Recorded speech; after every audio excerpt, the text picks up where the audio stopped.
કેમ છો? મારું નામ અમન બેગ છે. હું એક ડાયટિશિયન છું. આજે અમે તમને દેખાડશું કે કેવી રીતના લો પોટાસિયમ નોર્થ ઇન્ડિયન ખાવાનું કેવી રીતના બનાવાય. હું આજે અહીંયા જસવિંદર સાથે છું. આજે આપણે શું બનાવશું? આજે આપણે બે ડિશિસ બનાવશું. મગની દાળ ફોતરા વગરની ને રીંગણા બટેટાનું શાક. આજે તમને બતાવશું કે આપણે બટેટા બાફીએ ને દાળ બાફીએ તો પોટાસિયમ કેવી રીતના ઓછું થાય. તો આજે તમને અમે દેખાડશું કે કેવી રીતે ખાવાનું બનાવવાનું ને શું બનાવવાનું એ પ્રમાણે પોટાસિયમ ઓછું થઈ શકે. આપણે બનાવશું ને આજે છે એ રીંગણા બટેટાનું શાક છે, દાળ, રોટલી ને રાયતો. બે માણસ જમી શકે ને એટલું બનાવશું. દાળ બનાવવા માટે આપણે છે ને જોશે ઘી, મગની દાળ ફોતરા વગરની, એક કાંદા, એક ટમાટોનો ટીન, હળદર, નિમક, ગરમ મસાલા, આદુ, લસણ ને મરચાં. પહેલાં છે ને આપણે દાળ ધોઈ નાખવાની, પછી પાણી ભરવાનું અંદર ને 2 મિનિટ લખીને ઉકાળવાનું. જેમ દાળ ઉકળે ને તો ઉપર ફીણ આવે ને તો એ કાઢી નાખવાનું. આ ઉકળેલું પાણી છે ને એ પછી કાઢી નાખવાનું એટલે પોટાસિયમ એ થોડુંક વધારે નીકળી જાય.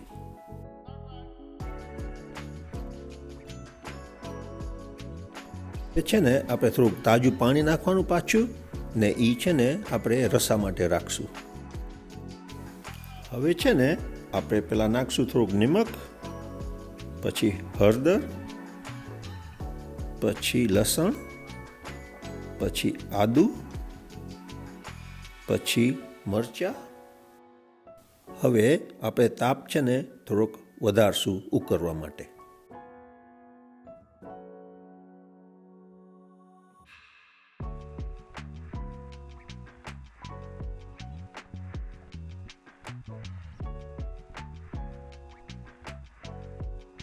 તો હવે આપણે શું કરીએ છીએ જસવિંદર? હવે આપણે વઘારની તૈયારી કરીએ છીએ. દાળની 25 મિનિટ થઈને એટલે હવે બફાઈ ગઈ હશે.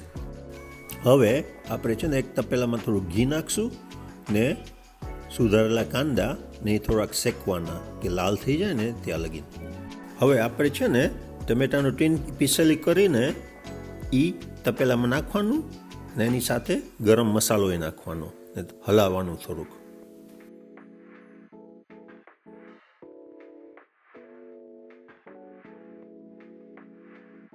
એ ચડવા દેશું ને જેમ ચડશે ને તો એમાંથી ઘી ઉપર આવવા માંડશે એટલે આપણને ખબર પડી ગઈ કે એ ચડી ગયું છે.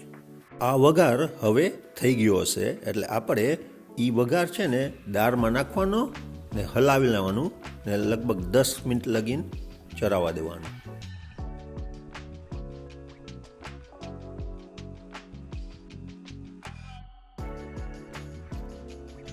હવે આપણે રીંગણા બટેટાનું શાક બનાવીએ. આપણને જોશે તેલ, રીંગણા, 1 કે 2 બટેટા, 1 કે 2 કાંદા, 1 ટમાટોનો ટીન જોશે, જીરું, ગરમ મસાલા, નિમક, હળદર, લસણ, આદુ ને મરચાં. હવે જસવિંદર આપણે રીંગણા બટેટાની તૈયારી કરીએ. તમે મને દેખાડશો કે શું કરવાનું? હા, મેં તો એક બટેટું છોલી લીધું છે ને હવે આના ફાડા કરી નાખશું. તું બીજું બટેટો પીલ કરી શકીશ? હા, કેમ નહીં. હવે સુધારેલા બટેટા આપણે 5 મિનિટ બાફવા મૂકશું. જેમ બફાય ને તો વધારે પોટાસિયમ નીકળી જાય. તો જસવિંદર તમને શું શાકભાજી વધારે ભાવે? મને છે ને કારેલા ને ભીંડા ભાવે, પણ હું ડાયાલિસિસ ઉપર છું ને એટલે આ નથી ખાઈ શકતો. હા જસવિંદર, તમારી વાત સાચી છે. તમે કારેલા ને ભીંડા ખાઈ શકો છો, પણ થોડાક ખાવાના ને ક્યારેક ખાવાના. કોક ભાજીમાં પોટાસિયમ હાઈ હોય છે.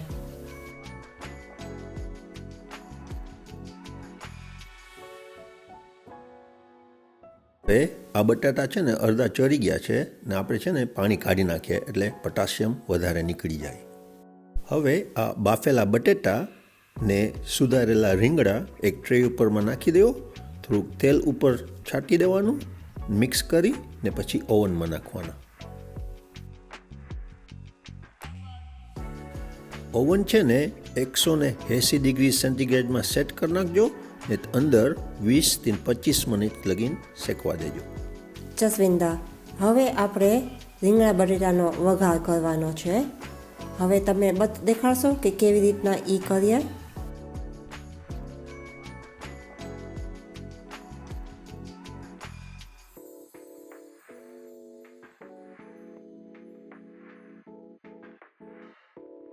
હવે અંદર સુધારેલી કાંદા નાખી દેવાનું ને પીસેલાનું ટમેટાના ટીન ને ચરવા દેવાનું થોડુંક. પછી અંદર આદુ, મરચાં, હળદર, નિમક, ગરમ મસાલો, જીરું ને લીલી મેથી નાખવાની ને એ ચરવા દેવાનું. હવે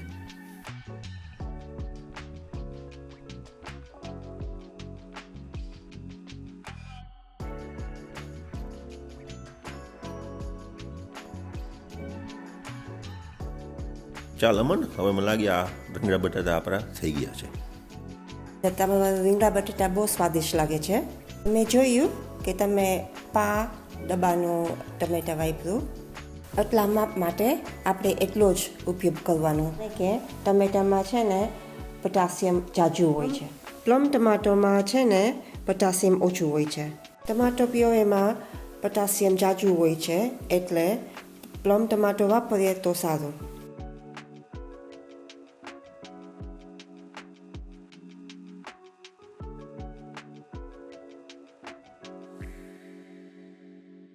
ચાલો આપણે ચાખીએ. આ તો બહુ સ્વાદિષ્ટ છે. Thank you.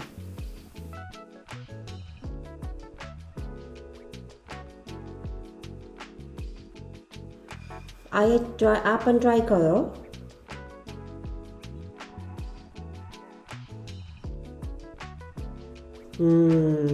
બહુ સરસ છે. થેન્ક યુ, તમે મને બોલાવી.